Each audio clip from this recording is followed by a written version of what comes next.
Jadi kita ini sudah menikah selama 15 tahun dari 2006 dan kita gap-nya, umurnya itu cukup jauh, jadi 8 tahun.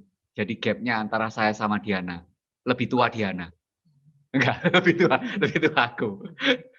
Jadi waktu married itu aku umur 32, dia umur 24 tahun. Jadi ya itu sedikit, nanti mungkin bisa digali lebih dalam ya. Ya itu sedikit dari perkenalan dari kita. Iya, pekerjaan mungkin? Pekerjaan, kalau pekerjaan saya ini di bahan bangunan. Jadi saya ini ada pabrik sama ada gudang bahan bangunan, kebanyakan untuk Indonesia Timur. Jadi saya kirim untuk dengan kapal gitu, dengan kontainer, itu kirim ke Indonesia Timur. Untuk seperti atap seng, kawat paku gitu ya. Kalau Diana dulunya sempat kerja di interior, tapi sekarang dia memutuskan untuk menjadi ibu rumah tangga karena memang prioritasnya lebih ke pelayanan sih, bukan ke kerjaan. Nah, ini sekalian tak gali, ini dulu kenal pertama kali dari mana? Masa dari gereja? Nah, kenal pertama kali dari Yuli itu tadi yang siapa ya, tadi? Si bosnya si Amel. Amel. Iya, jadi dikenalin. Itu Yuli itu teman baiknya Cece-nya Diana. Jadi waktu itu dikenalin di Bingsan Jaya. Aku dulu pernah volunteer ngajar di kelas kecilnya di Ivy School. Oh, tapi belum ketemu Amel ya?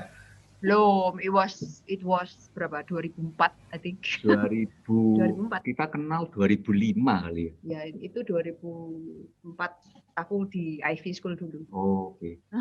Nah, terus waktu kenalin itu kan dia nggak suka dikenalin kan. Dia tipe-tipe anak yang kepingin kenal sendiri, jadian gitu. Nah, saya dulu itu bukan kayak gini. Jadi bajunya masih tipe-tipe encik-encik gitu ya. Kalau kamu pernah kelihatan. Terus rambutnya itu yang panjang-panjang kayak Aaron Kwok zaman dulu gitu. Ya, bela pantat orang bilang. Bela pantat. Iya, jadi yang jatuh cinta awalnya itu mamanya sih, mamanya Diana. Oh, ada perawas sih. Menantu yang nurut ini, menantu baik, nurut, kelihatan kayak agak tua-tua, nggak apa-apa gitu ya. Dianya itu waktu di Bingsan Jaya, dulu kan punya restoran di Supermall, namanya Bingsan Jaya. Nah itu waktu itu dikenalin tuh dia nggak mau deket. Jadi yang justru deket itu cece-nya dia, yang lagi hamil. Jadi waktu tak pikir cece-nya kan duduk di sebelah saya, terus ada Yuli kan di depan saya. Tak pikir yang dikenalkan tuh cece-nya dia. Nah dia kan lagi hamil, agak gemuk kan. Tak pikir, oh iya ya, nggak boleh melihat appearance, tapi melihat hatinya. Ya oke lah ya itu. Ya coba kita kenalan dulu gitu. Dianya itu di kasir pakai baju jelek, terus rambut dikuncir gitu ya. Bersih-bersih. Iya Re, soalnya mau dikenal dengernya kan beda 8 tahun loh. Plak medeni ya tuh. Dan memang beda banget Hans waktu itu. Jadi kita itu, aku itu kan dari keluarga Buddha ya. Dari Konghucu, tipe-tipe yang konservatif, kolot, dan nggak boleh nyoba macam-macam. Jadi kita ini diajari dari kecil, papa bilang A harus A, B harus B. Nggak boleh argue sama sekali. Terus habis itu kita nggak boleh nyoba ini, nggak boleh nyoba itu. Waktu papa beli laser disc, itu nggak boleh ngutik wis. Kalau ngutik pasti dimarahin. Jadi kita dari keluarga yang tertutup, eksklusif, dan jarang bersosialisasi, jarang liburan, dan kita itu diajarin kalau sama orang lain, itu jangan terlalu terlibat. Karena kalau terlibat, nanti kamu pasti direpoti. Jadi intinya jangan sampai direpoti, tapi tetap keluarga kita itu kelihatan baik. Kelihatan baik. Gitu. Padahal dalamnya kan juga banyak masalah kan. Sedangkan keluarga dia bukan tipe yang seperti itu. Iya. Aku dibesarkan di keluarga yang bisnismen, mereka dari kecil, maksudnya aku dari kecil terus sudah di gereja gitu. Ada beberapa teman di sini tahu gitu ya. Terus habis gitu papa banyak ketemu sama bisnismen dari luar juga. Jadi cukup luas jangkauan dan sociable lah intinya. Jadi kalau berdiskusi sama anak-anaknya pun itu ya wis kayak orang berargumen, open debate gitu. Jadi itu sangat mempengaruhi cara aku berhubungan juga ke Joe waktu itu gitu ya, sebagai ya seharusnya pasangan itu kan. Nah itu jadi harusnya. Wah, jadi seru ya, nih. Terus. you know what's coming lah ya toh. Dari model keluarga yang seperti itu, terus sangat meticulous, sangat semua itu teratur, terus nurut, everything itu harus berbuat baik. Terus gitu. dapat istri kayak gini. Liar. Dapat istri kayak gini. Jadi rodok sano memang mertuaku. Jadi waktu dulu itu sempet ya. Jadi aku heran waktu dia itu ya, waktu tak bilangin aku ini kerja dari jam 8.30, pulang waktu itu jam 4:30. Nah, dia itu nggak bisa mengerti kenapa aku harus kerja dari jam segitu sampai jam segitu. Karena bagi dia sebagai bos, kita itu kan punya kebebasan tuh. Nah, dia tuh sering kali tanya dengan kata-kata why itu. Jadi aku ini terbiasa bahwa kalau suami ngomong ya turutono gitu loh. Nah, tapi kalau dia enggak, kalau aku bilang gini, dia bilang why, kenapa? Terus habis itu dia akan bantah gitu loh. Nah, bagi aku itu menyakitkan. Itu berarti tidak menghormati suami. Jadi adjustment-nya lumayan nggak gampang waktu itu, awal-awal married itu. Kita dulu pernah ada manggil konselor pernikahan gitu ya, untuk rame-rame diundang di gereja. Ada ya ratusan orang yang datang lah, maksudnya seluruh jemaat seluruh datang. Nah kita tuh pas datang telat, datangnya di paling depan, duduk di paling depan, nggak dapat tempat duduk toh soalnya. Terus pas disuruh ngisi kuesioner untuk menunjukkan kita itu tipe golongan orang yang seperti apa. Nah di seminarnya itu dia menekankan bolak-balik bahwa nanti dari hasil kuesioner ini pasangan suami istri itu paling enggak harus ada irisan, gitu ya. Overlapping. Harus ada overlapping sedikit untuk bisa ada common ground untuk kita bisa berelasi dengan baik. Nah hasilnya nggak ada gini. Kita berdua tidak ada korelasi sama sekali. Not even one. Jadi circle-nya itu separate. Jadi pembicaranya itu karena kita duduk paling depan, terus dia ngengok di kita. Waduh, kalian ini bener-bener by the grace of God katanya. Jadi ya real lah, maksudnya kita bener-bener harus adjust itu untuk hal-hal begitunya itu real gitu. Iya. Jadi berat sekali awal-awalnya itu. Banyak sekali itu konflik ya. Di awal-awal pernikahan itu tentang argumentasi itu sih. Dia nggak bisa mengerti kenapa saya selalu nurut, kenapa saya selalu sistematis, kenapa cara kerja saya itu terlalu by the book gitu.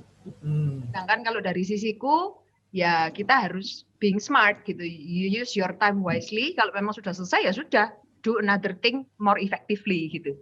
Jadi sangat sulit bagi aku untuk mengerti. Tapi untuk waktu itu kalau tak ingat-ingat kembali, justru yang paling make a difference for me as a wife itu make it easier untuk follow him sebagai suami, submit meskipun aku orang yang dominan dan ya suka debate dan sok tahu dan selalu diajak omong. Berarti Kiki, Yosi sama Bogel tahu ya? Ya tahu lah. Mungkin mereka anggo terus Yosi dari tadi. Gak pernah terang-terangan ngomong aja. Amin ya Yosi ya. Amin. Amin mantuk amin. Tapi ya itu tadi yang make it easier for me untuk follow dia. Itu other than memang aku tahu memang Alkitab itu bilang bahwa istri harus tunduk ya. Do ini tipe orang yang lead by example gitu. Jadi dia nggak banyak omong, ya dia do aja gitu. Misalnya as simple as makan bersama dalam keluarga gitu ya. Dia nggak pernah even once expecting me untuk serve him in any way gitu ya. Dia langsung berdiri dan langsung serve. Itu membuat bukan cuman wife, tapi anak-anaknya sungkan dewe gitu ya. Maksudnya gobok, mati kon. Aku kok kayak harus bergerak. Jadi itu menurutku yang sangat impacting me a lot sih. Tapi yang membantu kita ya, awal-awal pernikahan itu karena di awal tuh kita sudah ada kayak kesepakatan gitu. Role-nya kita sebagai suami, sebagai istri, itu sudah kita bicarakan dengan jelas. Jadi meskipun ada konflik itu nggak terlalu sampai mempengaruhi pernikahan kita sampai gimana. Karena begitu ada konflik, kita kembali lagi ke kesepakatan kita di awal itu. Role kita apa? Role aku apa sebagai suami? Role dia sebagai istri apa? Nah, karena jelas itu membantu sekali sih.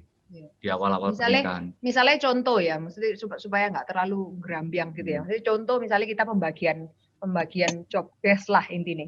Dari awal kita tuh sudah bicarakan gitu. Oke, kalau misalnya memang dalam hal keuangan, bisnis dan hal-hal yang besar itu pasti pengambil keputusan terakhir itu Joe. Kalau urusan misalnya kesehatan, sekolah anak, terus apa ya, yang ada berhubungan sama anak lah. Karena aku lebih banyak di rumah dan aku lebih tahu anak, of course dia pasti lebih lean on to me. Meskipun terakhir aku pasti what do you think, you decide gitu. Jadi memang hal-hal seperti itu memang kita harus clear di depan supaya ruang gerak istri jelas, tapi yet at the same time suami juga bisa well informed gitu bahwa oke, menurutku dari sisiku gini, and then you decide gitu. Sama untuk pembinaan anak di rumah, kita sepakat bersama-sama, tapi aku ini benernya kan orang yang tipe lebih nyaman kalau jadi yes man kan. Jadi kalau dia bilang apa, yes wis pokoknya dilakukan. Aku lebih nyaman gitu. Semestinya klub ya. Semestinya kan. Satunya pengen gelit. Tapi disaster kok. Disaster sungguhan. Jadi firman Tuhan itu memang betul. Jadi kalau suami itu harus menjadi kepala. Dan makanya dari situ untuk pembinaan anak, karena itu penting ya. Pembinaan anak tetap akhirnya final decision di aku. Jadi waktu aku arek-arek itu sudah mulai bisa ada reasoning, ada memberikan alasan umur 5 sampai 10 tahun, waktu aku menerapkan 321, jadi kita punya prinsip begini. Jadi pada saat anak-anak itu sudah bisa reason, sudah bisa mengerti dan memberikan alasan, aku pakai sistem 321, 3 kali peringatan, 2 kali teguran, 1 kali pukulan. Jadi mereka masih young enough, umur 5 sampai 10, tapi belum sampai mau masuk remaja. Nah, mereka kan cukup kecil waktu itu. Jadi waktu mereka melakukan kesalahan, kita kasih 3 peringatan. 1 kali, 2 kali, 3 kali masih nentang, kita corner. Kita corner, kalau di corner masih nggak mau, kita kasih 2 kali teguran. 2 kali teguran masih nggak mau, kita pukul. Dan selama kita married 15 tahun, itu aku mukul cuma 1 kali. Korintok. Selain itu tidak pernah. Karena begitu Eben nggak berani dan begitu lihat seperti itu. Karena kita terapkan dengan konsisten. Nah, waktu anak-anak sudah besar sudah nggak mungkin bisa. Nah, jadi hal seperti itu yang final decision-nya aku harus memaksakan diri keluar dari comfort zone-ku, aku yang lead. Jadi itu karena kalau nggak gitu ya, kepala keluarganya itu akan jadi istri kan. Padahal seharusnya kepala keluarga itu harusnya suami. Ini penting sih ini kalau untuk hal-hal seperti itu. Mungkin sebelum nanti aku minta waktu untuk kalian kalau misalnya ada pertanyaan monggo ya bisa langsung ngelempar no. Tapi aku mau stres satu hal. Kita pelayanan di pemuda itu cukup lama dari 2004 ya. Aku personally sampai sekarang. Itu aku menemukan cowok-cowok yang tak layani itu semakin lama semakin sisi gitu. Jadi semakin melambai lah intinya. Nggak harus gay ya, tapi mentalnya itu tuh sangat tempe sekali, ngerti ya? Dan karena aku menghadapi orang-orang yang seperti ini, itu sangat menyulitkan sekali dalam arti dia akhirnya susah untuk mengambil decision, susah untuk bikin plan, susah untuk punya life skill yang baik gitu ya. Susah, nggak usah ngomong tentang pelayanan malahan. Jadi kayak susah dalam segala hal karena dia nggak bisa take action gitu cowoknya. Susah untuk susah. Jadi akhirnya mau nggak mau cewek-ceweknya yang raise up gitu kan. At the same time akhirnya itu sangat melemahkan the whole community. Nah akhirnya aku ngobrol lah ke Bu Iis gitu ya, counselor Kristen yang aku cukup deket. Dia bilang, iya Diana, memang di masa-masanya kalian, mereka ini, itu papa-papanya karena pada kerja semua. Full time kerja di luar, yang di rumah terus itu mama. Jadi yang selalu ambil decision, yang selalu kasih reason, yang selalu ngajak ngomong dan kasih insight, itu tuh selalu dari sisi cewek. Sak ganas-ganasnya modelku kayak gini, itu kalau menghadapi konflik, misalnya Eben datang dengan aduh mi kakiku gini gitu ya. Kalau mama itu kan of course pasti ingin melindungi kayak oh ya sini tak ambil obat, ambil gini gitu ya. Lek datang ke papa ya meskipun dia sabar kayak gini lebih soft, lemah lembut gitu ya. Lek papa ya gak apa-apa gitu wae. Ya ambil obat merah. Ambil obat merah dewek anu gitu kan. Jadi sesimpel itu ya, itu bisa sangat mempengaruhi sekali gitu sama nanti arek-arek itu menjadikan anak cowok yang seperti apa. Nah itu sangat akhirnya melebar ke gereja yang sekarang. Jadi akhirnya banyak, figur wanita yang sangat dominan sekali. Yeah. Ya itu tadi gitu. Itu semua berangkat dari rumah. Semua berangkat dari papa nggak take the lead gitu. Itu sih, Sun. Itu yang menurutku cukup penting. Monggo, kalau ada teman-teman yang mau nanya, langsung aja.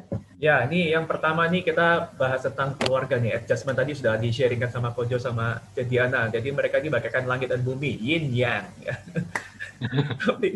Tapi berarti kan adaptasinya banyak banget. Maksudku aku sih justru mau mulai gali dari yang sini karena kan ini kan sebagai figur kan yang membentuk yang couple.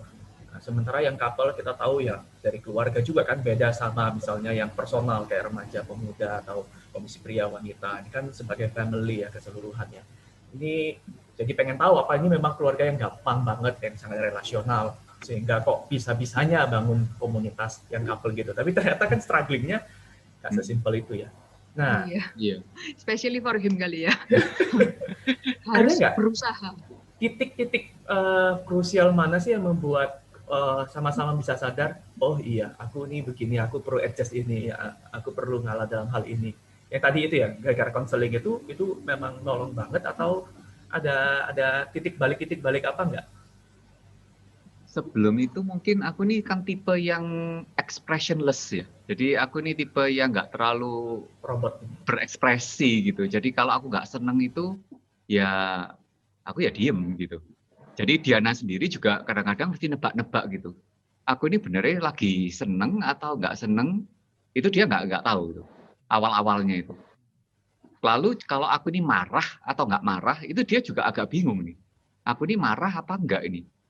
Jadi karena dia nebak-nebak, akhirnya pernah ada satu kasus itu waktu zamannya BlackBerry. Waktu zamannya BlackBerry, itu kan Diana dulu nih yang beli gadget, yang beli BlackBerry. Nah, karena for the sake of pekerjaan sama pelayanan, dia itu main BlackBerry itu bisa sampai jam 10 gitu ya, jam 11. Nah, itu terus. Nah, waktu aku menunjukkan ketidaksenanganku dengan diem, dia itu nggak terasa. Jadi dia merasa bahwa, oh ya aku diem ya wis fine, itu baik-baik aja. Nah, ternyata aku ini dongkol gitu loh. Aku itu mewakal banget, dia itu kok tiap hari kerjaannya BlackBerry terus saja, messengeran terus. Nah, suatu saat meledak kan. Nah, meledakku ini jangan dibayangkan seperti lempar-lemparan piring gitu ya, atau apa mecah kaca, enggak. Jadi waktu aku meledak itu maksudku aku ngomong. Aku ngomong ke dia waktu sebelum tidur. Nah, begitu aku ngomong dengan nada ketus itu, dia nangis. Padahal aku enggak mecah no piring, enggak mecah no kaca, lempar bantal pun enggak loh, enggak pilowur loh aku. Dia nangis gitu kan. Kalau lempar piring gue bisa lempar balik. Nah, itu akhirnya membuat hal seperti itu berkesan banget gitu. Soalnya aku jarang berekspresi, jarang meluapkan kemarahan, tapi sekali ngomong itu ketus gitu. Nah, dari sana aku juga belajar bahwa aku ini ternyata juga perlu untuk berekspresi ya. Aku itu juga perlu ngomongkan pada saat aku nggak seneng, pada saat aku marah. Aku perlu ngomong gitu loh. Soalnya Diana ya bukan Tuhan lah. Diana ya nggak tahu aku ini isi hatiku di dalam ini seperti apa. Dari sana kita sama-sama belajar. Dan Diana juga belajar untuk supaya ya nggak terus-terusan main BlackBerry, tapi juga bisa manage time dengan lebih baik. Ya contohnya kayak gitu. Contohnya adjustment. Titik-titiknya itu banyak. Iya, jadi, banyak. Dia punya struggle kita banyak sekali sih. Dan itu terus sih. Tapi menurutku yang menjadi dasar sih, karena kita sama-sama punya dasar yang sama ya, tak rasa. Continuously, bukan cuma gini.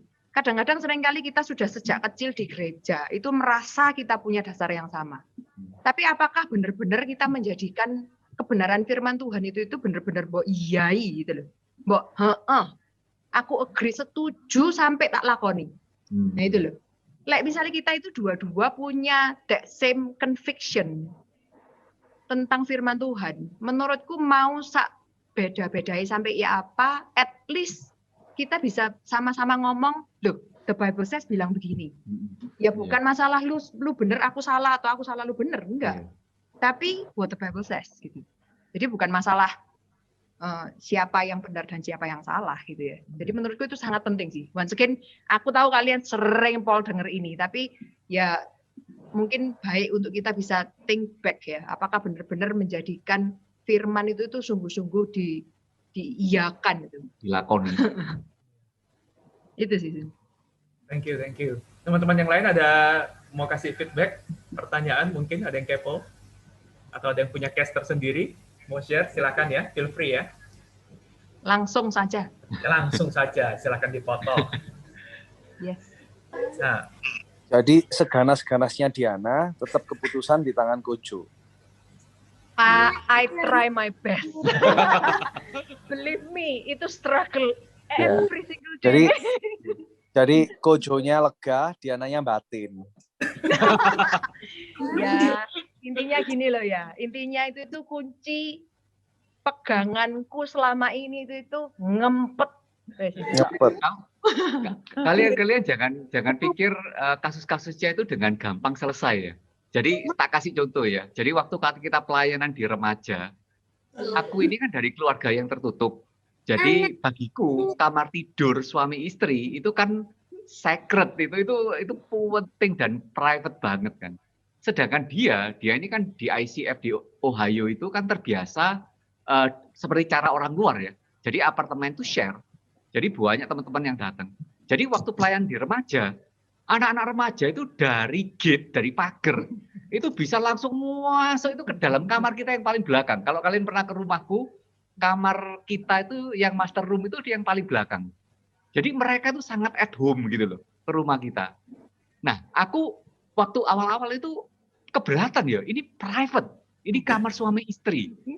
Tapi ini kok anak remaja bisa masuk semua di sana kongko sambil makan snack. Iya, nyantai-nyantai pokoknya. Pernah sekali aku pulang kerja ke rumah itu menemui arek-arek itu lagi cewek-cewek lagi make upan di klosetku. Jadi mereka lagi keadaan make upan gitu loh. Bayangin gitu loh. Pulang kerja ternyata di kamarku banyak cewek gitu. Kaget gak? Nah, ini waktu awal-awal itu kan kayak gitu kan. Tapi ya kita bicara terus habis itu ya wis batasnya kapan aku perlu diberitahu gitu ya sebelum hal-hal itu terjadi. Nah, itu akhirnya kita mempunyai suatu kesepakatan, oke, gimana caranya supaya tetap jalan. Oke, discipleship tetap mesti jalan, tapi privacy kita tetap masih ada. Nah, itu perlu waktu gitu, nggak langsung. Jadi jangan dibayangkan dan kayak checklist gitu, enggak sih. Enggak semudah itu.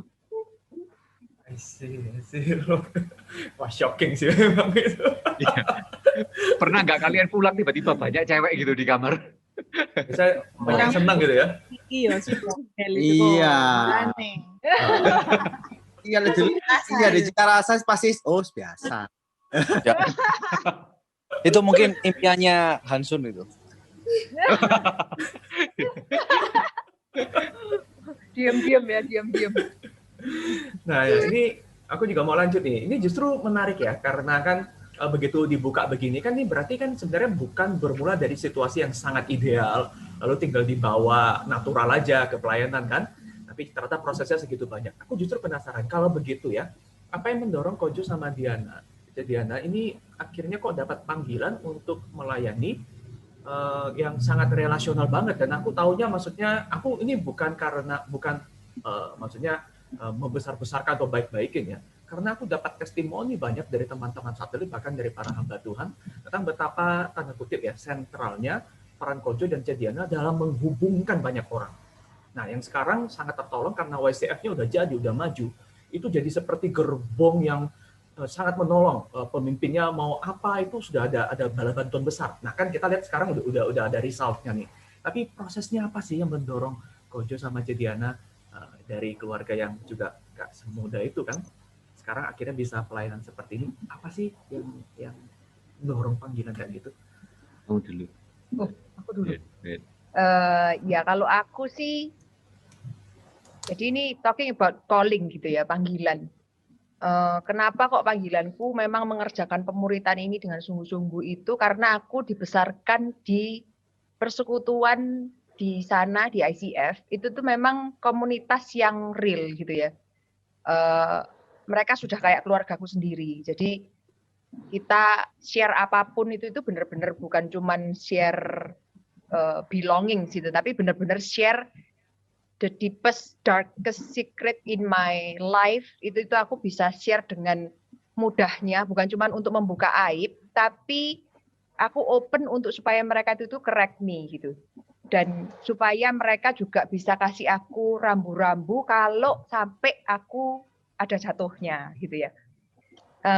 Nah, dari sana aku belajar untuk itu ya, maksudnya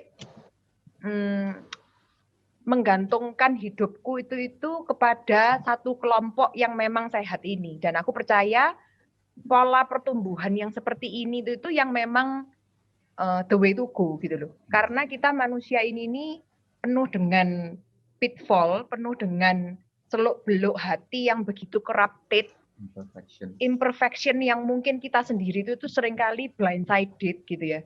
Kita sendiri itu nggak bisa lihat gitu. Nah, tapi kalau kita di-involve-kan di satu komunitas, yang mau nggak mau kita itu ada waktu untuk berinteraksi yang real gitu ya, yang benar-benar bisa berelasi dengan sungguh, itu pasti nanti ada kejadian geger, pasti ada kejadian mencekno, nanti ini nggak senang ambil itu, aku nggak setuju ambil elu, terus nanti kita bisa tahu, oh ternyata prioritasmu bukan ini, dan ternyata kok lu ada kesulitan ini, tapi lu nggak mau cerita kayak gitu-gitu. Tapi dari sana bisa benar-benar membukakan sebenarnya kita ini ikut Tuhan itu sampai mana gitu. Apakah ada idol, apakah ada dependensi yang selama ini kita nggak pernah tahu gitu ya. Misalnya kayak contoh gini, aku orang yang mungkin dibesarkan dengan boleh dibilang dengan anak yang silver spoon gitu. Dari kecil memang hidup enak lah menurutku. Papa mama juga berusaha kasih yang terbaik. Aku mau apa juga ada gitu. Dan itu otomatis meskipun nggak kelihatan di luar sampai yo opo gitu ya. Tapi aku tahu at the deepest in my heart itu tuh aku ada kesombongan tersendiri gitu. Ada keangkuhan tersendiri. Nah, itu aku harus belajar untuk mengenali gitu ya. Bahwa ternyata oh ya ini pitfallku, aku harus hati-hati. Jadi aku mesti share ke orang-orang di sekitarku ini supaya mereka itu tahu bahwa ini loh pitfallku. Lu kasih tahu aku sampai misalnya aku ada tendensi untuk ke sana gitu. Jadi kenapa kok once again ditanyai kenapa kok panggilanku di sana? Ya karena aku sendiri merasakan pertumbuhan yang sehat itu ya harus through community. Karena itu bisa support sedalam itu gitu ya, bisa menguatkan sedalam itu. Karena kalau cuman kelutekan berdua tok gitu ya. Berat. Nggak bisa melihat blind side karena akhirnya aku fokus ke dia fokus ke aku, akhirnya gontok-gontokan geger nggak ada selesai gitu. Itu sih kalau dari aku itu tadi. Sudah tahu dari dia. Aku ini sebenarnya kan disciple-nya dia ya. Jadi waktu kita pacaran itu dia awalnya minta kita itu PA bareng. Jadi kita tuh belajar Alkitab bareng. Dan waktu itu aku kan belum bertumbuh ya. Jadi aku cuma Kristen KTP lah. Aku terima Tuhan tahun 96 itu ya terima Tuhan. Tapi di bayanganku Tuhan Yesus itu ya Tuhan. Tapi dia mengurusi urusannya sendiri. Aku di sini. Tuhan Yesus di sini, aku di sini. Jadi nggak ada kayak relasi yang dekat. Nah waktu pacaran itu kita itu kan belajar dari Master Life. Nah waktu itu di Master Life itu ada yang Yohanes 15 ayat 5. Kalian masih ingat lah ya, waktu Yesus bilang, akulah pokok anggur dan kamulah ranting-rantingnya, barang siapa tinggal dalam aku dan aku dalam dia, ia berbuah banyak, di luar aku kamu tidak bisa berbuat apa-apa. Nah, waktu aku belajar ayat itu tuh kayak seperti, kayak ada ya apa ya, Tuhan tuh kayak langsung kayak mencelikkan aku itu bahwa, ini loh aku, ini loh Tuhan Yesus.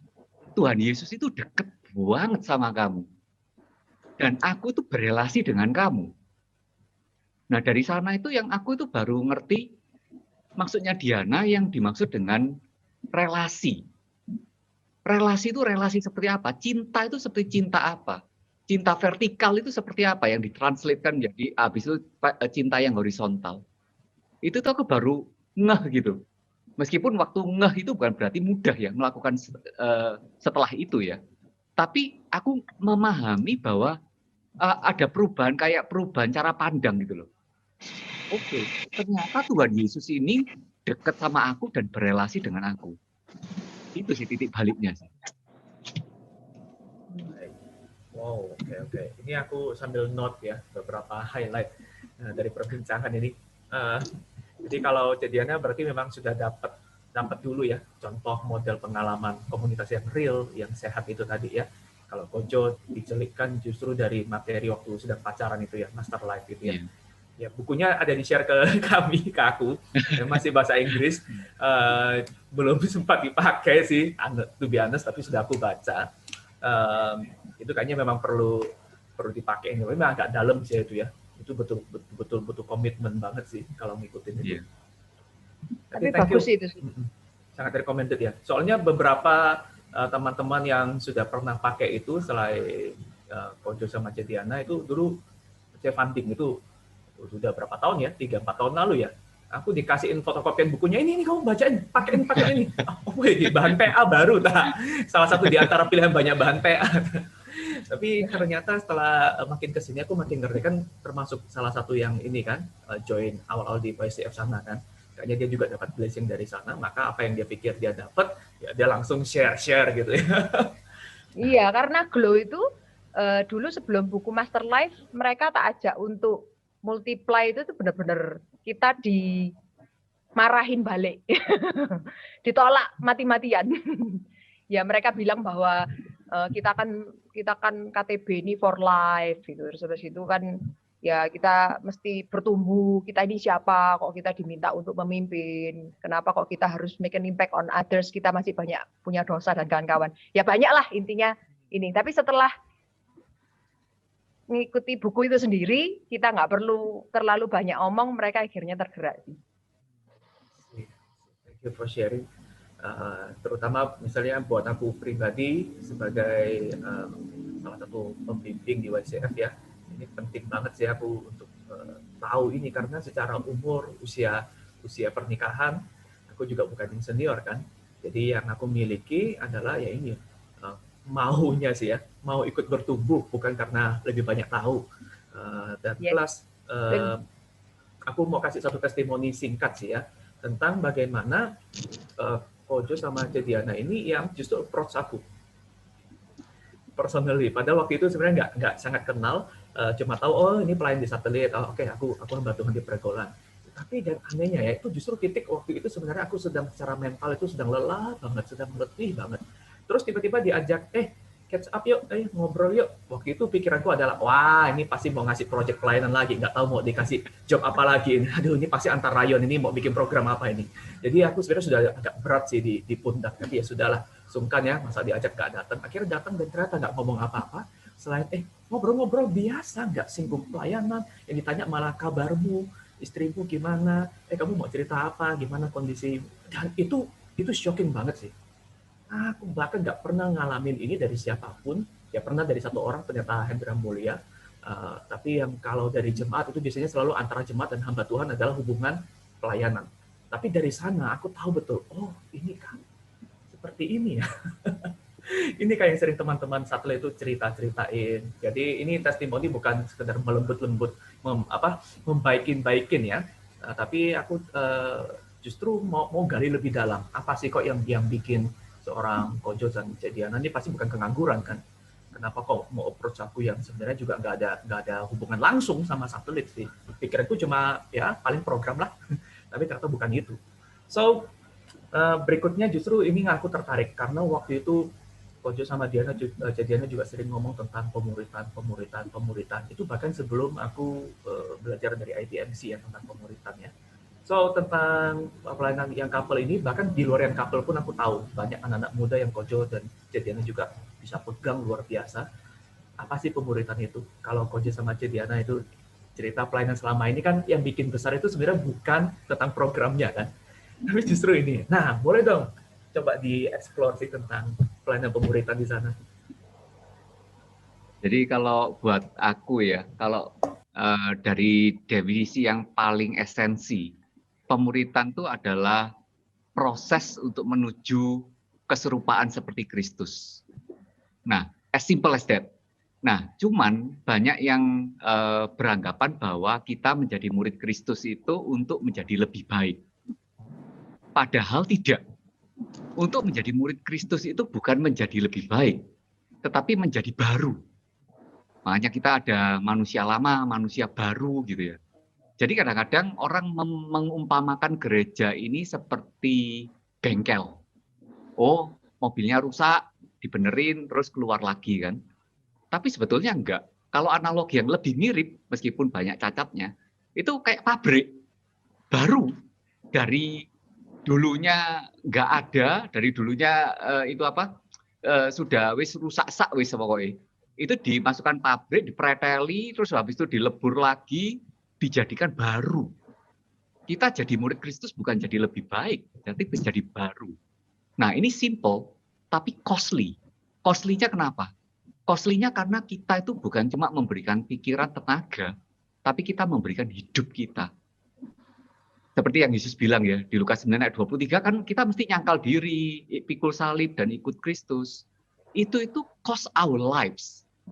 Jadi pada waktu kita mengikut Yesus, kita itu orang yang mempunyai regenerated ya. Kalau misalnya orang-orang bilang hidup baru itu regenerated. Itu tuh kita memberikan hidup kita loh. Kita yang dahulunya mati, sekarang kita hidup. Itu memberikan hidup kita pada Kristus. Jadi pada saat kayak aku sama Diana itu seringkali kalau pelayanan tuh mikir-mikir, loh ini kok ada lagi ya yang masalah ya. Ada misalnya kasus di YCF, ada yang tiba-tiba pertama bersemangat, berkobar-kobar, terus itu mendem gitu ya. Itu ada kayak apa ini jadi ini ya apa sia-sia gitu ya. Tapi padahal kalau kita pikir-pikir ya, kita ini membawa orang itu keserupaan itu kan seperti Kristus kan ya, bukan seperti kita. Kadang-kadang kita ini membuat standar-standar kita sendiri, berusaha menyuruh orang itu menjadi seperti kita, bukan seperti Kristus. Akhirnya kita burn out sendiri kan. Kita capek-capek sendiri. Tapi pada saat kita tahu bahwa kita membawa orang itu seperti Kristus, meskipun kita memberikan teladan ya, kita memberikan teladan, tapi kita tahu bahwa orang itu dibawa seperti Kristus. Itu tuh sesuai waktunya Tuhan, sesuai jalannya Tuhan, kita nggak akan burn out sih. Kita kan ada restedness gitu loh di dalam Tuhan. Kita ada kayak kelegaan di dalam Tuhan. Karena itu bisnisnya Tuhan. Iya, jadi kalau bahasa superhero-nya di Avengers itu, you should not want to make other people their hero, but you should help other people to be their own hero. Jadi jangan membuat kamu menjadi pahlawan mereka, tapi jadikan help them, bantu mereka untuk menjadi pahlawan sendiri. Karena itu mereka menjadi pahlawan-pahlawan Kristus. Kalau langsung ditanya gitu ya, sebenarnya apa itu pemuritan, terus itu kita itu sebagai apa? Itu aku langsung yang paling nyantol itu kita sebagai petunjuk jalan sih. Jadi kayak tour guide gitu. Menunjukkan dari from one baker to another. Jadi dari pengemis satu ke pengemis yang lain, sama-sama pengemisnya ngasih tahu bahwa, itu loh, di situ itu ada source of food gitu ya. Di situ itu ada sumber makanan yang tidak pernah habis. Ayo kamu tak tunjuk no, sini yo, gitu. Jalan bareng aku. Jadi kita ini cuma petunjuk jalan sebenarnya, from one baker to another. Jadi kita ngajak mereka untuk, ayo ini loh makanan. Nah itu kadang-kadang susah kan, karena dengan punya background-nya mereka sendiri-sendiri, pola pikirnya sendiri-sendiri, mereka selalu mengais-ngais makanan di tempat lain, cari makanan di tempat lain. Kita harus, ya itu tadi, menunjukkan jalan bahwa this is the right path. Di situ itu makanan tidak pernah habis. Gitu. Jadi petunjuk jalan sih. Sama-sama pengemis ya. Sama-sama pengemis. Kita sama-sama pengemis. Sama-sama pengemis. Terus juga kalau memang sudah mulai jalan, sudah mulai mengenal si teman kita ini yang kita mau tunjukkan, kita itu sebagai translator dari firman Tuhan yang mungkin untuk awal orang itu tuh susah mengerti gitu ya. kita itu bantu mentranslatekan ke bahasa sehari-hari dan bahasa hidup ini loh. Kalau firman Tuhan itu yang dimaksud itu begini. Aku yang berdosanya seperti begini sih mbok lihat sekarang ini. Itu bisa diselamatkan oleh juru selamat itu sungguhan. Nah, itu translator aja basically. Jadi that's why aku selalu dorong anak-anak untuk remember bahwa memimpin itu enggak harus jadi super dulu baru memimpin. Enggak, malah keliru. Malah harus tunjukkan bahwa orang sebobrok aku pun bisa dipakai Tuhan. Orang sekurang aku pun bisa dipakai Tuhan. Mungkin ada beberapa teman-teman di sini tahu gitu ya, Kiki, Yosi, segala. Aku bukan orang yang pinter. Mungkin yes, papaku punya banyak uang, yes. Tapi aku bukan orang yang pinter dari dulu. Aku nggak suka belajar. Aku. Oh, sungguhan aku. Misalnya kayak Fangding itu pinter itu, ngerti kan? UNAS itu kita dulu, kalian tahu sama-sama di Embong Wungu gitu kan. Aku sama Fangding sama-sama di Embong Wungu, konco api. Kenapa kok kita pisah? Karena aku goblok. Ya bukan goblok, sorry. Maksudnya karena aku nggak pinter dalam akademik gitu loh. Jadi aku belajar mati-matian, saya tetap UNAS itu tidak mencukupi target. Fangding nggak belajar, masuk manyar, asem aja nareki. Ngerti tak? Jadi tolong kalian lihat bahwa orang yang semodel aku dulu ya pacaran gak karu-karuan, kalian juga tahu gitu ya, dipakai Tuhan itu bukan karena aku bisa gitu, tapi karena aku mau, karena aku broken vessel itu apa? Bejana yang rusak, iya, bejana yang crack gitu, ngerti gak? Kalau bejana itu crack, itu tuh baru lampu yang di dalam itu tuh bisa shine through. Kalau nggak pernah crack, kamu nggak pernah nunjukkan ke orang samping-sampingmu crack, ya yang dilihat siapa? Oh ya, you are good bejana lah. Enak, hidup lu enak, lu orang soge. Keluargamu di Elion itu tuh merajalela gitu ya. Ya enak aja.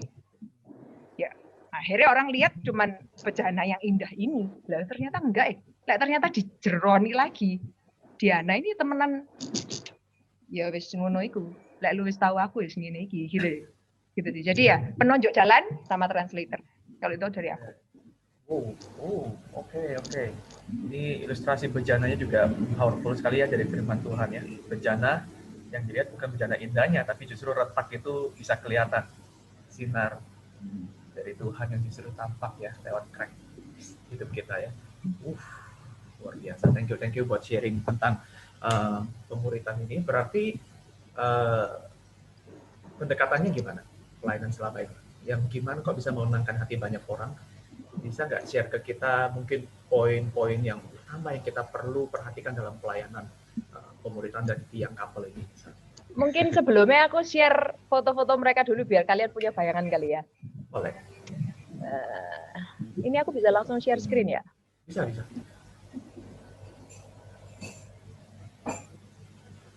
Terus kayak apa ya? Iya, pada slideshow. Supaya kalian nggak bosan lihat muka kita terus. Nggak belenak sesuai memang kadang-kadang. Ya ini aku bakal go through aja cepet supaya kalian bisa membayangkan ini pelayanan kita di pemuda. Nah ya. Ini nih cewek-cewek yang mau masuk dalam kamarku ya, cewek-cewek ini nih mau make upan, pakai baju sing aneh-aneh gitu ya. Ya ini cewek-cewek ini. Iya, jadi memang kita spend time untuk building relation. Mungkin itu poin pertama yang aku harus highlight ya. Relasi yang real, yang membuat mereka itu bisa melihat kita ini manusia sungguhan gitu, yang menghadapi real challenges dengan banyak kekurangan.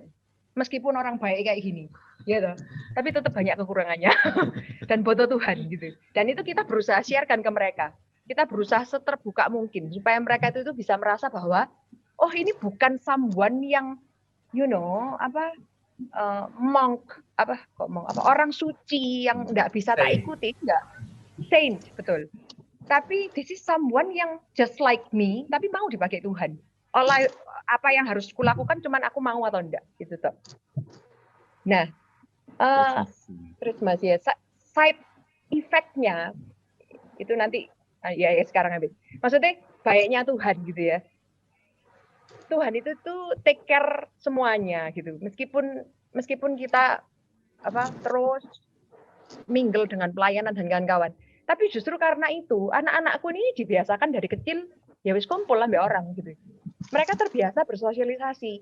Mereka terbiasa dekat sama area-area ini. Dan pada kenyataannya, sekarang ini yang disciple mereka, ya wis Koko JJ ini sekarang. Dan natural. Bisa dengan mudahnya gitu. Maksudnya ambek Gary misalnya lu lihat. Mereka ini deket banget sama Gary. Jadi itu the first go-to person yang mereka bisa anytime angkat telepon and then ya, kok aku mau ke sini, aku gini, aku gitu. Itu bisa anytime. Itu hadiah-hadiah dari Tuhan yang kita bahkan nggak kebayang. Bener-bener nggak kebayang gitu.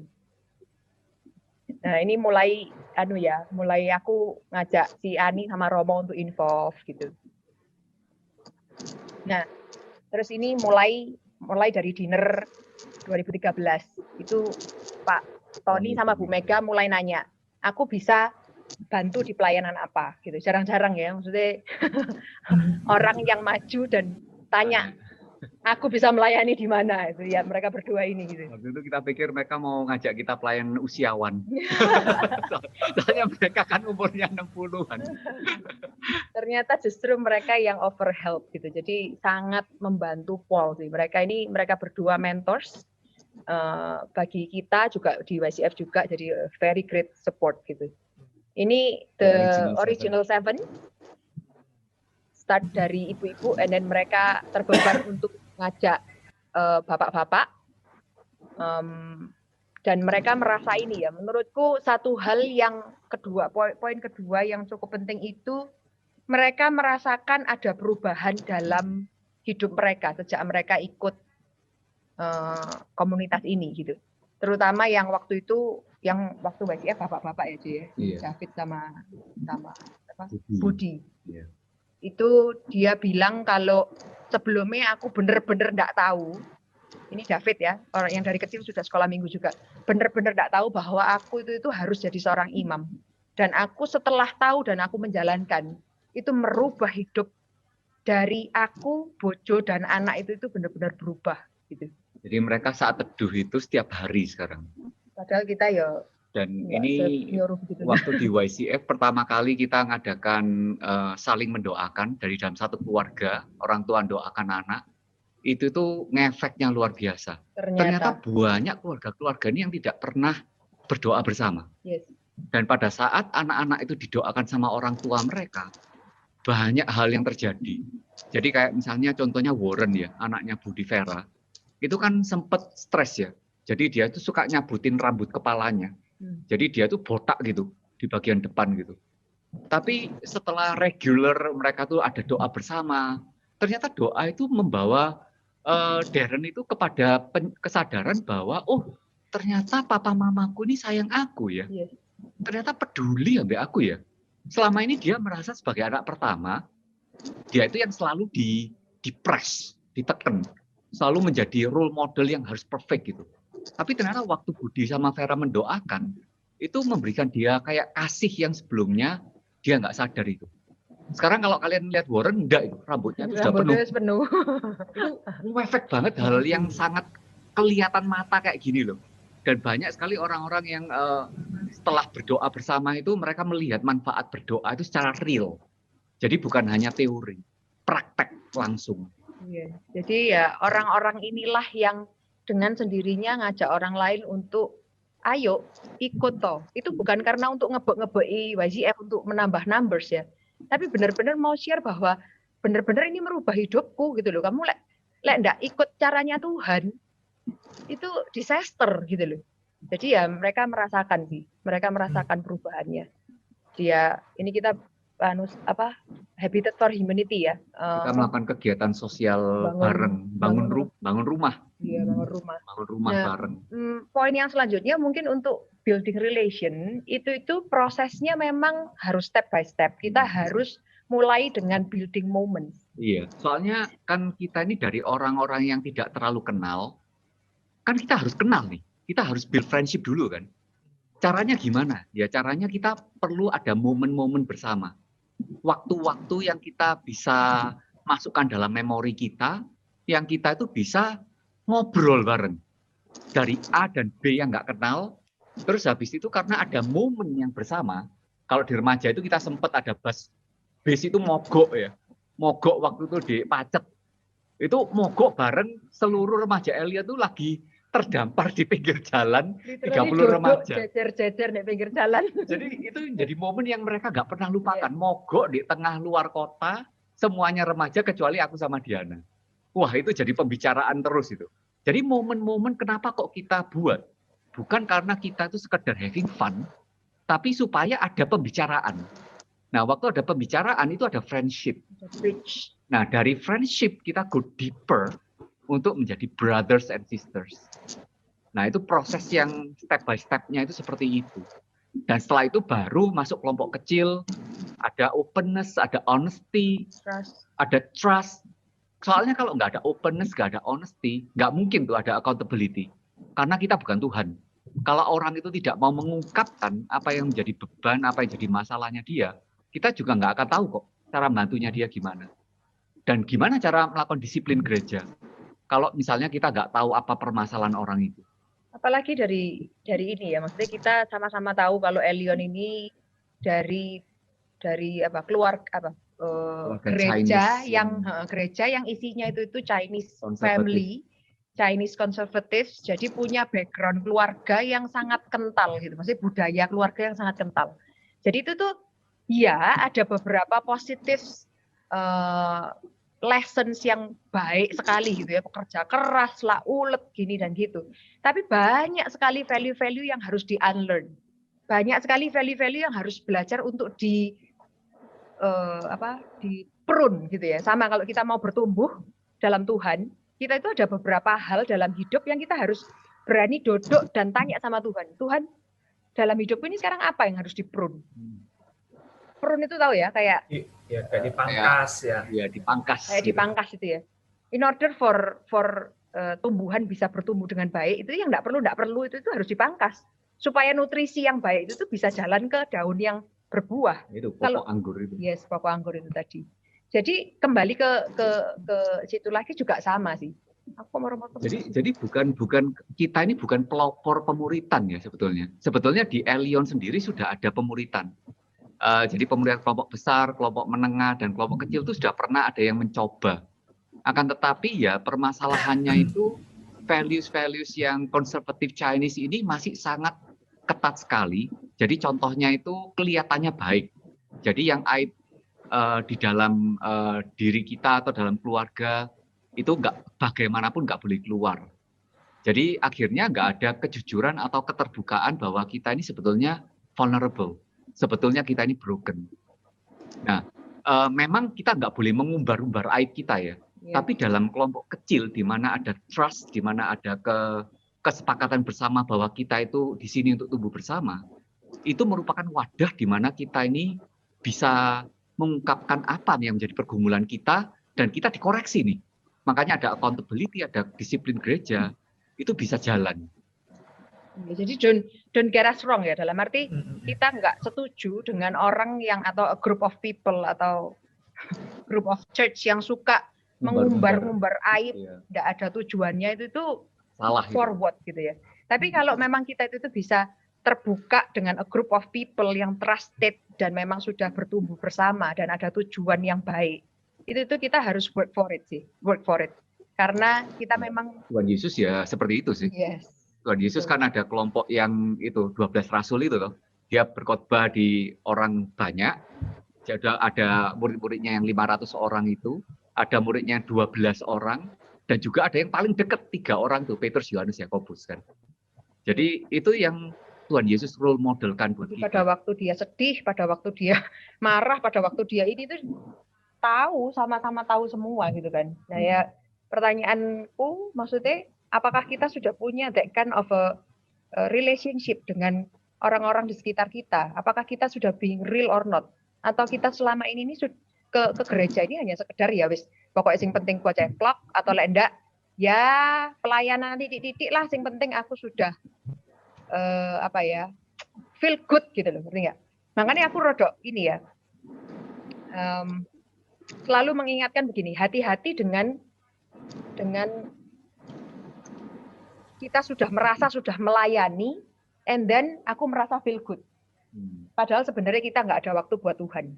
Iya. Itu sangat amat menjebak sekali. Jadi melayani itu sekedar aktivitas, kegiatan, tapi Yes. ternyata kita nggak pernah saat teduh, nggak pernah Yes. sungguh-sungguh berdoa sama Tuhan. Jadi once again jangan dia ambil ini sebagai legalistik bahwa oh checklist jadi orang Kristen harus saat teduh, harus puasa, harus ini, bukan. Tapi kalau kita nggak ada waktu teduh sendiri, berdiam diri di hadapan Tuhan, itu nggak ada waktu untuk gini loh, sadar bahwa aku ini nobody before God. Jadi pada waktu aku datang pelayanan, aku ini nobody bisa serve the King of King, itu privilege. That's why kalau ada orang di sampingku yang bencekno, itu ya lo harus maklum. Oh, sesama beggar, sesama servant kok, ngerti ya maksudku ya. Jadi harus ada waktu tuning time itu loh menurutku. Itu sih. Oh, so rich ya. Ini bisa explore sampai besok ini kalau mau cerita. Tapi mungkin pertanyaan terakhir ini. Nah, dengan sebanyak ini effort ya untuk bangun pemuritan, hubungan, spending time, energy. Nah, sekarang soal keluarga nih. Keluarga, karir ya kan. Juga ada dinamikanya kan. Apa yang membuat Diana itu akhirnya meninggalkan pekerjaan, apa itu memang serta-merta memang soal ya memang panggilan pelayanan murni atau ada dinamika yang gimana, terus anak sekarang kan sudah masuk usia pra-remaja ya. Nah, ini gimana ini ngaturnya sekarang? Nah, mungkin sekarang sudah ada sedikit bukan sedikit ya, sudah ada result ya, tapi kan juga ternyata nggak bikin kojo dan Diana lebih santai. Sekarang malah bikin younger couple. Nah, gimana nih dengan keluarga dan kerjaan ini? Kalau saya kan kerja, pelayanan sama keluarga ya. Jadi kalau prinsipnya sih kalau saya dua ya. Kita mesti manage time, kita mesti manage effort kita. Jadi karena kalau kita, energi. Jadi manage time itu ya waktu, prioritas, itu skalanya itu ada semua kan. Lalu yang kedua manage effort atau energi itu penting sekali, kalau enggak gitu kita kan stres. Nah, waktu kita ini membuat prioritas kita itu untuk seperti prioritas Tuhan atau kita sendiri. Jadi kayak aku benernya bisa ekspansi usaha. Jadi saat ini usahaku sudah berjalan cukup oke, selain ada kasus-kasus pajak ya. Tapi berjalan cukup oke, dan sebetulnya aku bisa merambah ke luar pulau, karena aku sudah mempunyai customer base di luar pulau. Seharusnya aku bisa menghabiskan waktuku itu untuk lebih fokus ke ekspansi, cari uang. Dan perusahaanku bisa lebih besar, karena kita sudah ada pabrik yang bisa memproduksi barang dengan massal, kita bisa mempunyai pemasaran yang lebih besar. Tapi aku melihat ini memang penting, tapi bukan prioritas saat ini. Jadi aku melihat prioritas saat ini itu bagaimana bisa menumbuhkan lebih banyak lagi orang-orang yang militan untuk Kristus. Orang-orang yang menyadari bahwa tujuan hidup ini bukan hanya sekedar di sini, tapi bahwa kita ini mempunyai tujuan yang lebih signifikan banget. Karena kita hidup di dunia ini kayak turis. Tahu ya, kalau misalnya kita ke Singapura liburan ya. Kita nggak mungkin kita sampai jual mobil lah, jual rumah, terus pokoknya menjual semuanya yang kita punya di Indonesia dan liburan di Singapura. Senang-senang habisin di sana, kan nggak mungkin ya. Jadi di dunia ini kita ini seperti berlibur. Kita ini orang asing yang ada di dunia. Nantinya kita ini masih ada dunia baru, tempat baru bersama-sama dengan Tuhan. Kita bisa ketemu Tuhan, kita bisa mempunyai teman-teman saudara seiman yang ada di dunia baru ini. Itu adalah pengharapan kekal yang jauh lebih signifikan. Jadi bagi saya prioritasnya itu dulu. Itu yang paling penting, tujuan utama. Nah, tentang masalah ekspansi itu bisa nanti Eben atau Korin yang meneruskan bisa melakukan itu. Terus masalah manajemen energi. Nah, kalau kita effort kita itu kita seperti shadow boxing ya, kita mukul asal-asalan ya, itu kita capek-capek sendiri sih. Jadi kita perlu effort kita itu ditujukan fokus ke sasaran-sasaran tertentu. Makanya kalau kalian lihat meskipun ada orang-orang yang ada feedbacknya positif ya tentang saya maupun Diana, tapi ada juga yang merasa saya dan Diana itu tidak melakukan ini, tidak melakukan itu gitu ya. Nah, memang kita nggak bisa menjadi Jangan Dino. Kasih seperti itu ya. Kalau Avengers itu jadi seperti Thanos gitu ya. Melakukan semuanya ya. Kita itu perlu memfokuskan energi kita untuk sesuatu yang kita sudah doakan, kita tahu itu penting, dan kita fokus ke sana, siap ke sana untuk effortnya itu. Jadi kita nggak shadow boxing, tapi kita mukul dengan sasaran. Itu dari aku sih, 2 ya. Management of time, management of energy.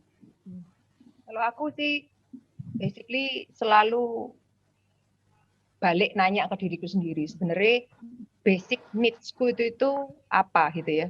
Apakah sudah tercukupi atau tidak. Jadi pada waktu aku decide untuk, oh ya, kalau bagi yang nggak tahu, aku dulu kerja. Jadi aku punya interior design company, Pome dulu, khusus untuk baby dan anak-anak. And then aku decide untuk tak kasihkan ke iparku gitu ya. Iparku ini juga anak didikku dulu, anak pemuda, yaitu satu lagi hadiah dari Tuhan. Jadi juga, enak, aku cius ipar langsung. Ya, arek ini api gitu. Terus begitu, oh ya, arek ini cocok nih buat Pome gitu. Somehow langsung tak ajak untuk bersama dan ternyata nyambung dan ternyata arek ini bisa dan kawan-kawan. Dan ternyata Tuhan menyiapkan itu untuk dia jadi the next owner gitu. Bahkan aku juga sudah nggak pegang apa-apa, aku juga nggak handle apa-apa, nggak dapat apa-apa juga sudah tak kasihkan penuh ke dia. Nah itu kenapa kok aku decide untuk akhirnya let go? Ya itu sih. Selain memang Tuhan panggil aku untuk lebih full time ngurusi pelayanan, tapi one thing yang ditanya sama Tuhan waktu itu, sebenarnya basic needs-mu sudah tercukupi enggak? Sudah, suami bisa mencukupi gitu kan? Aku nggak perlu bantu. Yang kedua, aku nggak melihat keluarga, pelayanan, dan karir ini 3 hal yang separate. Aku melihat ini satu kesatuan. Tapi aku harus bisa honest to myself, sebenarnya di area mana yang harus tak prioritaskan, dan sebenarnya di area mana yang aku paling efektif. Dan saat itu aku melihat di pekerjaan ini kayak bukan ini tempatku gitu. Once again, basic needs-nya sudah dipenuhi sama suami gitu ya. Dan waktu itu memang kenapa aku memilih untuk drop, karena semakin banyak small group yang harus tak pimpin. Jadi aku merasa juga nggak enak sama pemegang saham yang lain kalau aku nggak berikan my 100% gitu. Jadi aku sudah mulai longgar, gitu sama Meme juga 90% of the work itu 2 tahun belakangan sudah dia yang handle. Kan aku lama-lama ya nggak enak sendiri, meskipun gaji juga separuh sudah tak kasihin dia. Karena aku nggak enak sendiri kan. Jadi aku ngomong ke pemegang saham untuk kayak ya CCC sendiri sih. Aku bilang I don't think this is good, dalam arti aku nggak berintegritas kalau aku gini terus, lebih baik aku mundur. Ya ini lebih baik dikasihkan aja ke Siume gitu ya, ke Meme dan untuk melanjutkan. Jadi kembali lagi basic needs sudah terpenuhi atau enggak, and then kamu lebih mengerjakan efektif di mana? Karena aku sudah mulai ngitung gitu ya. Aku ini umur waktu itu 2 tahun yang lalu ya, ini 37 ya toh. 37 aku kuat tak jos-josnya gini ya. Berarti sampai 50. Ya, berarti tinggal maksudnya bisa kuat memberikan non-stop ini ngejos ini loh, ngerti kan? Itu terus terang ada keterbatasan toh pasti. Jadi paling let's say berapa? 50, 55 itu aku only berarti punya waktu cuman 15 tahun gitu. Dengan 15 tahun itu sangat singkat sekali. Anakku sekarang sudah 15 tahun. Like that quick. Itu hilang begitu saja. Jadi aku mulai mikir gitu, Tuhan, kamu sudah pimpin aku sejauh ini. Kamu mau apa? Dari sini aku ke depan ini 15 tahun ini kamu mau apa? Supaya aku bisa beri even more. Dalam arti Tuhan sudah kasih aku suami yang bisa mencukupi dan segala keenakan yang ada. Tuhan sudah kasih aku 10, aku harus kasih 20. Tuhan kalau kasih aku 20, aku harus kasih 40 gitu. Makanya aku selalu ingatkan ke teman-teman yang mungkin pekerja gitu ya, mungkin nggak punya as much as privilege as me yang bisa stay di rumah dan bisa full time pelayanan. Aku selalu ngomong sama mereka ke area-area pemuda aku gitu. Aku mempersiapkan mereka untuk tak kirim di pos masing-masing. Jadi misalnya Caca Krisna di sekolah minggu, Mike Yulchan di Palma, terus habis gitu si siapa Amanda David sekarang YCF, terus habis gitu si siapa lagi? Fanny sama Randy itu di YEM gitu ya. itu mereka sebelum ngambil posisi kita itu mereka selalu keder gitu ya. Maksudnya ya apa misalnya aku nggak bisa fulfill the expectation atau aku nggak bisa memenuhi kapasitas kayak apa yang kamu lakukan gitu. Aku bilang tuh enggak. Tuhan itu enggak pernah minta apa yang kamu enggak punya. Tuhan kasih kamu berapa? Kalau kamu dua-dua kerja, enggak apa-apa. Kamu punya berapa waktu dalam harimu? 3 jam? Berikan 3 jam. The best that you can. Kamu sudah beri enggak 3 jam itu? Ngerti ya? Jadi Tuhan enggak minta kalau kamu dua-dua kerja dan memang itu fulfill your basic needs, bukan jadi hanya untuk enggak harus seperti Diana, iya, enggak seperti itu. Jadi kalau misalnya memang bisa berikan 3 jam, ya kasih the best 3 jam yang lu punya. Jangan harus ngejar 20 jam yang aku kasih gitu. Jadi itu sih. Satu, basic needs memang sudah terpenuhi, ya oke gitu. Tapi di mana sing kita paling efektif itu di mana? Yaitu Tuhan biasanya panggil di sana. Itu sih. Thank you. Oke, ini aku udah noting beberapa poin. Banyak juga ya. Dan mungkin yang terakhir dari teman-teman ada respons, ada feedback. Silakan, feel free ya. Mungkin yang teman-teman yang pelayanan atau yang ada punya pergumulan serupa tapi tak sama, feel free untuk ini nanti kalau nggak ada, ini terakhir nanti encouragement apa yang mau diberikan kepada kita nih sebagai komunitas yang couple yang juga sedang berintis. Oh ya, sebelum masuk situ mungkin contohnya mungkin kalian ini kan banyak pasangan-pasangan muda yang anak-anaknya masih kecil gitu ya. Ini aku note di sini penting untuk remember bahwa melihat keluarga ini sebagai satu kesempatan yang precious gitu ya, yang Tuhan kasih untuk memuridkan. Itu wadah yang Tuhan sudah berikan itu untuk kita lead anak-anak kita untuk dimuridkan. Itu tidak bisa digantikan dengan siapa-siapa. Mungkin grup lain bisa digantikan dengan ketua KTB lain. Tapi kalau anak-anak kita enggak. Jadi kalian harus take the step, harus fill the blank gitu, the space untuk do it intentionally gitu. Jadi pada waktu main misalnya. Contoh gampangnya misalnya Evan dulu pas kecil. Kalian tahu ya, misalnya kalau anak kecil seneng lompat gitu pergi dari ranjang lompat. 1, 2 loncat shred gitu ya. Itu tuh hal-hal begitu itu kita bisa sambil cerita. Oh iya, ya gini nih loh caranya kalau misalnya kamu percaya sama Tuhan. Kenapa kamu kok mau loncat? Karena kamu percaya dia bakal tangkep kan, gitu. Itu kalau kita anak-anak masih kecil. Kalau misalnya gede, ya kita harus gede. Kita ini terutama aku sih seneng main game ya. Lek DE gak seneng main Blast, tapi harus belajar Mobile Legends. Supaya kita bisa main ambek wong loro iku teenager iku ambek setiap malam Mobile Legends gitu. Sampai DE arek-arek tidur, DE training Mobile Legends. Kali gak kalah terus sih. Enggak kalah terus. Ranknya turun gitu ya.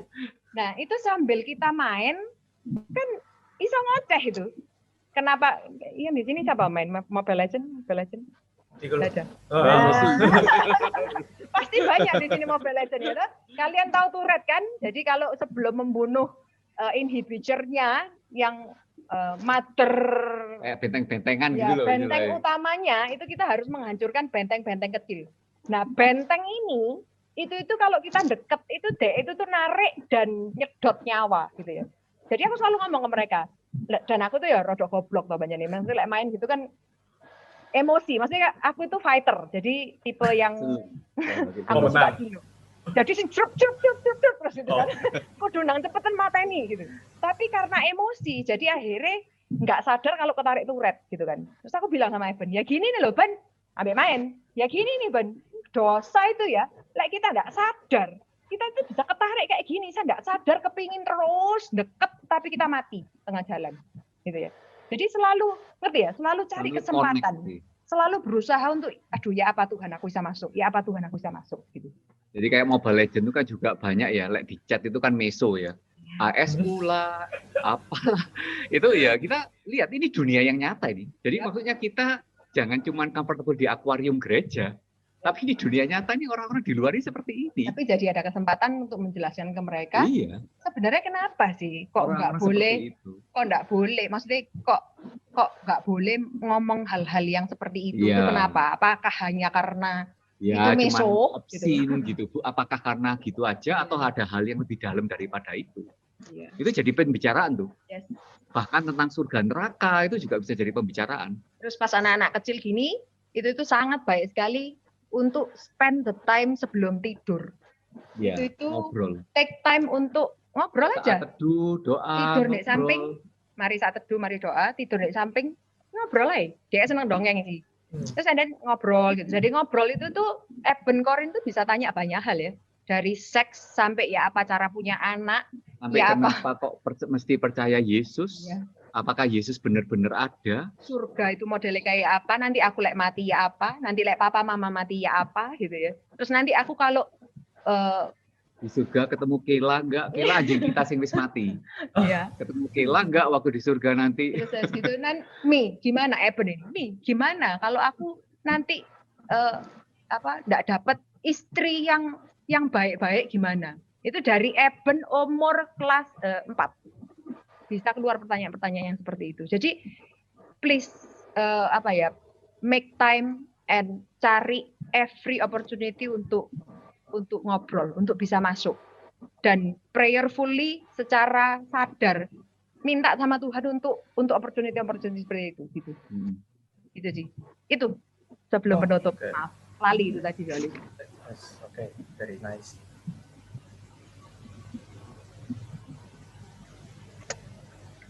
Oke, teman-teman ada feedback apapun, mungkin mau berikan komen, ucapan apapun, anything. Ini Hans atau istrinya Hans nih ya? Ini Hans kayaknya. Apa yang disatukan Tuhan? sambil ngurus si kecil Nemi ini. Silakan teman-teman kalau ada mau kasih feedback dong buat apa yang disampaikan, dibagikan sama Kojo dan Jediana ini sebelum kita tutup.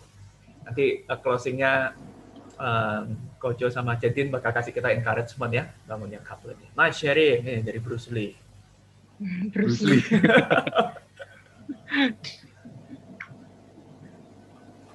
Ayo kita personally kasih komentar di kolom chat sambil Kojo sama Jediana mungkin kasih beberapa encouragement buat kita ya, komunitas yang couple sebelum kita tutup dalam doa. Ya, teman-teman boleh dong ya kasih respons ya. Jadi kalau dari saya sih ini pesan untuk YCFers ya yang di sini ya. Pesan saya itu kalian di sini itu bukan suatu kebetulan, dan saat kalian melihat gereja itu jangan melihat ini sebagai sesuatu sekedar organisasi. Jadi lihat gereja ini sebagai keluarga rohani. Jadi bukan semacam perusahaan yang kalian bisa masuk terus resign sewaktu-waktu. Soalnya kalau kalian mempunyai attitude seperti itu, jadi bisa masuk kapanpun, keluar kapanpun, itu kalian masih akan mempunyai kesempatan untuk escape dari reality. Jadi misalnya ya, kalian ada dalam gereja, dalam kelompok kecil yang makin lama makin kenal, begitu orang-orang makin kenal, makin terbuka, makin jujur, biasanya akan terjadi konflik. Pada saat itu terjadi konflik, begitu kalian mempunyai attitude, oke, aku bisa keluar. Itu kalian akan miss chance to grow. Eman-eman sekali. Jadi justru dalam wadah ini sebagai keluarga, kalau keluarga itu kan nggak bisa ya seenaknya disown anggota keluarga yang lain ya. Jadi dalam keluarga ya wis kita punya keluarga itu, kita usahakan sebagaimana mungkin kita bisa hidup dalam keluarga itu. Jadi itu di mana kita bisa saling mengasah sih. Yang membuat saya sedih saat ini itu tuh karena beberapa pada saat pandemi ini mulai kelihatan nggak konsisten gitu. Jadi kalau saya tanya ya di sini ya, lebih mudah mana ngajak orang untuk makan di luar, di mana kita waktu makan tuh pasti nggak pakai masker, kita spend waktu 2,5 jam, dibandingkan ngajak mereka ibadah onsite, pakai masker, jendela dibuka, cuci tangan, terus habis itu kita jaga jarak.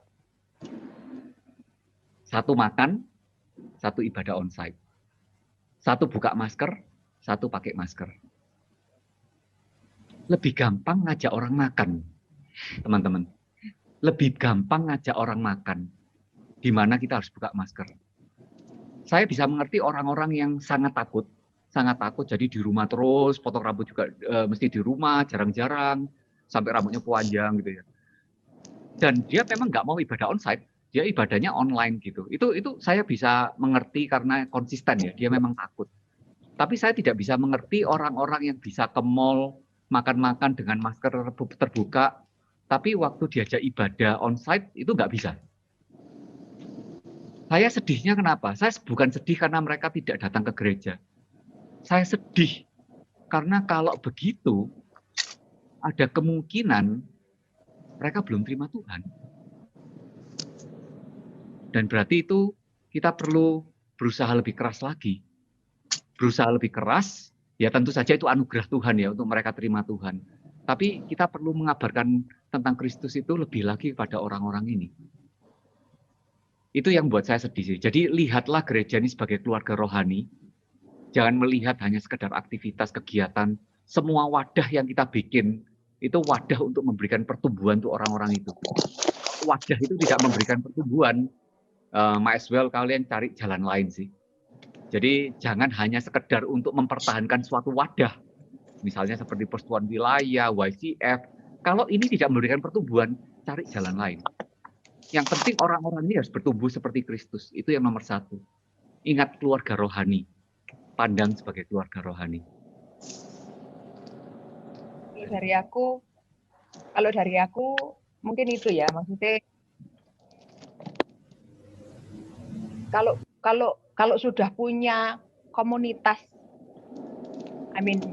real friends, a group of friends yang benar-benar real, yaitu itu berarti lanjutkan, kembangkan, and then share ke orang yang belum mengalami hal yang sama.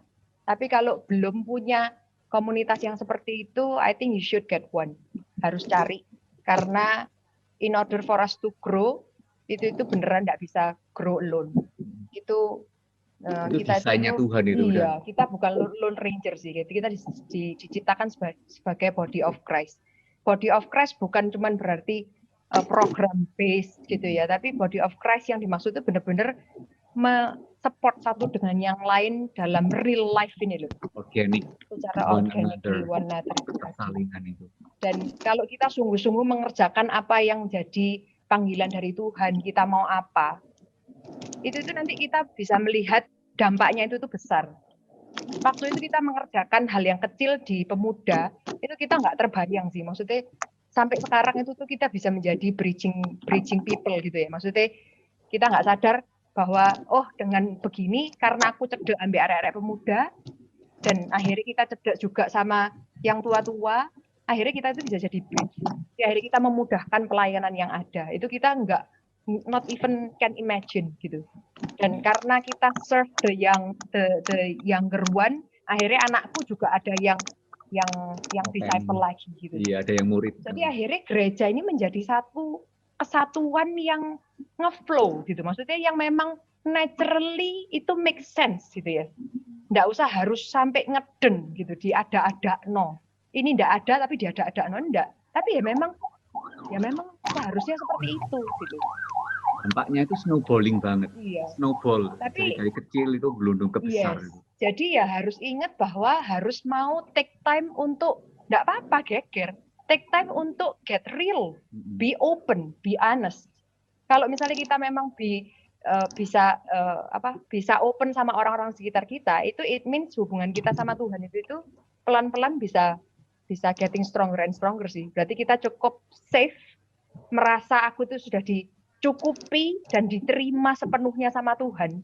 Sampai aku itu nggak perlu pengakuan dari orang lain. Setelah aku cerita gini, lu think me less, I don't care. Sampai bisa seperti itu, ngerti ya? Jadi, please aku dorong kalian untuk, ayo kita kerjakan sama-sama ini. Bukan cuma untuk kalian sendiri, tapi untuk anak kalian, untuk gereja kalian, itu dampaknya besar sekali. Untuk generasi ini, itu benar-benar besar, sungguh. Nah, jadi ya pesanku, satu, pokoknya melok carai Tuhan. Nanti tak diaturno, ya toh. Nanti sungguhan temenan diaturno gitu. Jadi sekali lagi kita itu not even kebayang bakal seperti ini, itu not even kebayang. Kita cuman apa? One step at a time, taat. Tuhan mau apa? Ya.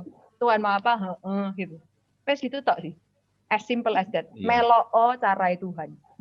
Yes, gitu. Thank you. Ini ada beberapa komentar dari teman-teman, ucapan thank you buat sharingnya. Thank you.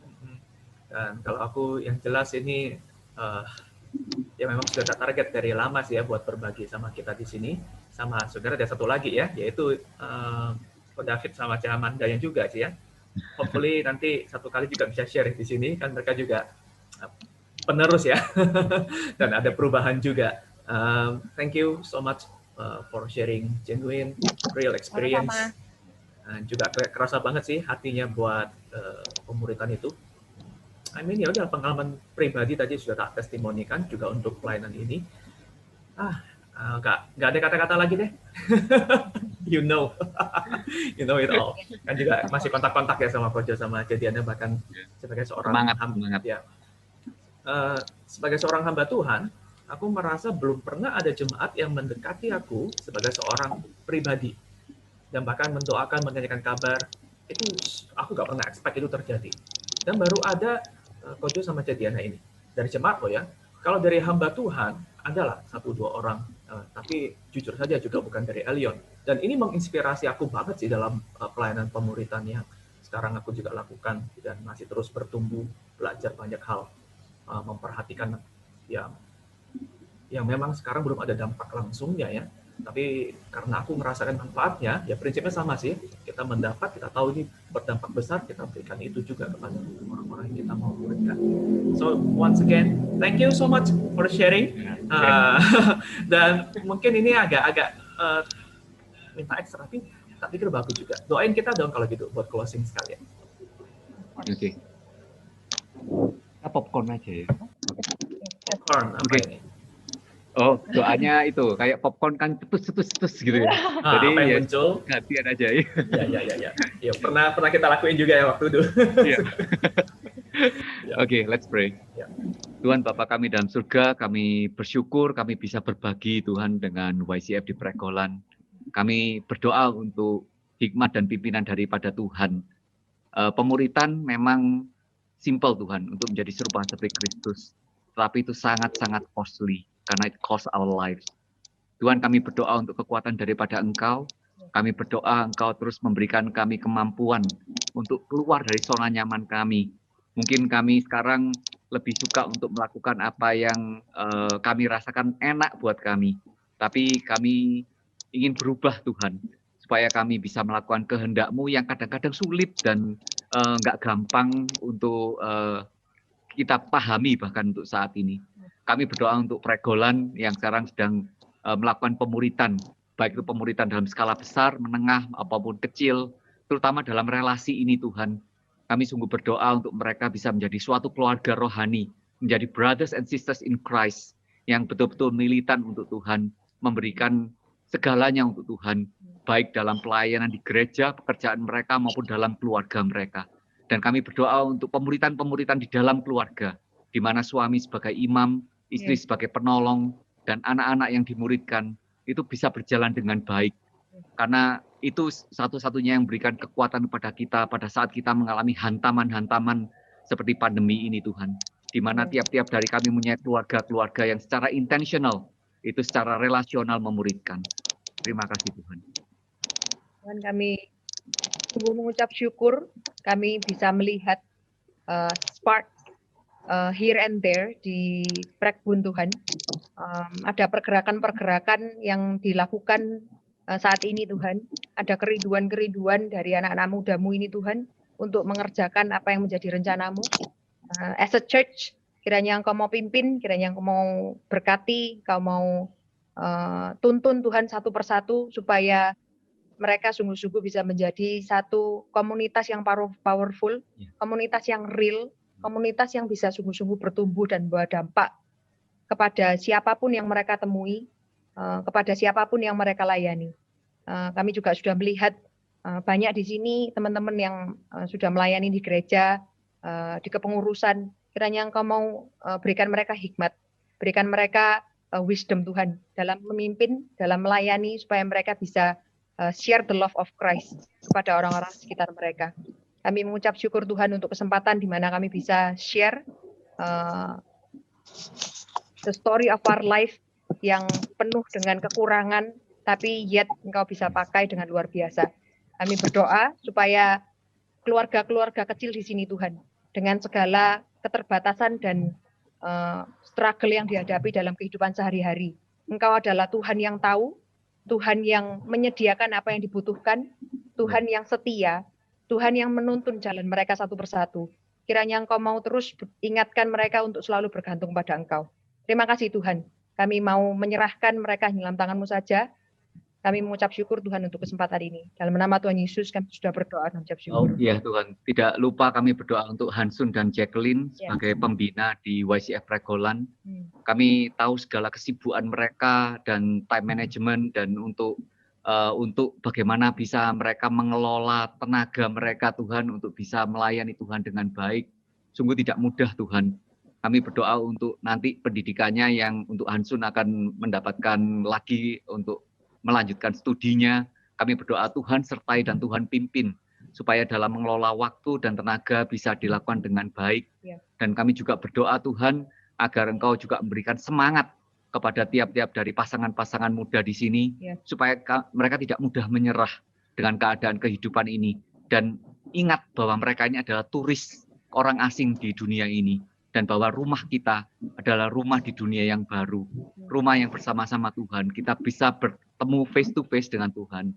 Kita bisa menikmati persekutuan dengan Tuhan. Kita bisa berbicara dengan bebas dengan Tuhan. Menanyakan segala sesuatu dengan Tuhan. Kami sungguh rindu akan intimasi yang seperti itu Tuhan. Dan itu akan ada nanti di pengharapan kekal kami. Terima kasih Tuhan.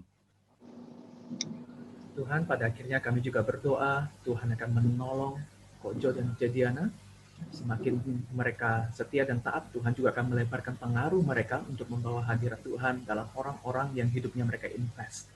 Kami juga berdoa biar lewat sharing malam hari ini, kami juga merespon anugerah ini dan undangan Tuhan ini untuk membangun real community. Lewat rasa sakit, lewat jatuh bangun, tapi anugerah Tuhan melampaui ini semua. Terima kasih untuk malam hari ini ya Tuhan. Kami berdoa dalam nama Tuhan Yesus. Amin. Amin. Amin. Okay, thank you ya. Thank you so much.